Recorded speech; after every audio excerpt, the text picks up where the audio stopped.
billion is going to the genocidal Israeli regime. That $14 billion is currently bombing hospitals. It is bombing people who are fleeing. It is bombing people who are refusing to flee because it is their land. It is literally bombing everyone. And you know what else it's doing? It's going to weapons that are currently being staged in a temporary headquarters that the Israeli military is using in Al-Shifa Hospital. That's right. It says Hamas is using hospitals as military headquarters, yet they offer no proof of this. What's the only proof we have?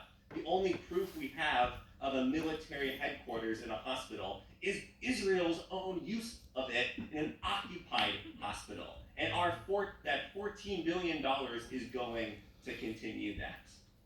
Where else is it going? Another $14 billion to Taiwan, which we say the US is going to arm to the teeth.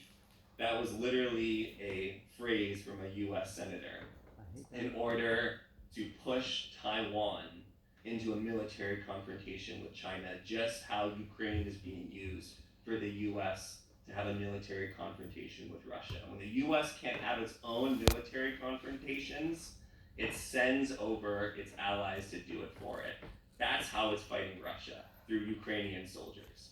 That is how it is massacring Palestinians, through Israeli soldiers. If there's going to be a war with China, the US has already decided it's going to be with Taiwanese soldiers. I met Taiwanese activists just a few months ago, and they told me that their soldiers, for the first time ever, are being trained in urban warfare under guidance by the United States. That was a new thing this year because of how the Taiwanese and US government are thinking that Taipei is going to be a battlefield. That is what the future is looking like with this $100 billion. And it keeps going. $10 million is going to the US-Mexico border to further militarize it. You know, we literally have, this fascist DeSantis at the Republican presidential debates literally musing about potentially invading Mexico because he's saying China is sending fentanyl into Mexico and then the two governments are sending people over our border, and that's causing the drug crisis. That's literally how vile and racist US militarism is looking right now. All of this, again, in just one single military package. That is why we need a strong anti-war movement right now. Because we're reaching the end of 2023, and we're looking at one of the most brutal years in our recent history when it comes to military conflicts around the world. And we have no one to blame but our own government and the war profiteers that are trying to make a buck off of it. That is why we have the Resist US-led war movement, because we're against all aspects of this. We're against the occupations, we're against the invasions, we're against the puppet governments, we're against the sanctions, we're against all of this war propaganda that is on the news being bankrolled by the weapons companies. All of this we have to resist with everything we have, or else we're going to get to a potential nuclear World War III, which is not a war. That's just an apocalypse. And even before we've gotten it, it already is an apocalypse in Gaza. It already is an apocalypse on the eastern fronts of Ukraine. It is an apocalypse in all these places where the US is fueling or keeping conflict alive. And so that is why we're doing events like this, to really get ourselves ready for next year. So I know y'all tired, y'all had a great show, y'all need to get home, but I really, really, really cannot stress enough how important it is to do these fundraising shows like this. The kind of stuff that Resist does. Last year we went to Europe. We actually started a campaign because we're a global alliance. We kicked off our campaign against NATO last year with a 24-hour Zoom. You think some Zoom meetings you're on are long. We did a 24-hour Zoom, and around the world we had it set up so each hour were actions in a different time zone, anti-war actions in a different time zone. As the world turned and the sun went over at noon, we had people doing actions. We started in New Zealand, we ended 23 hours later in Hawaii, going all the way around the world, including an action right here in Portland, at Portland State University against its relationship with Boeing. We joined activists from around the world to do this, and then we met up with many of them in Europe against the NATO summit in Madrid last year.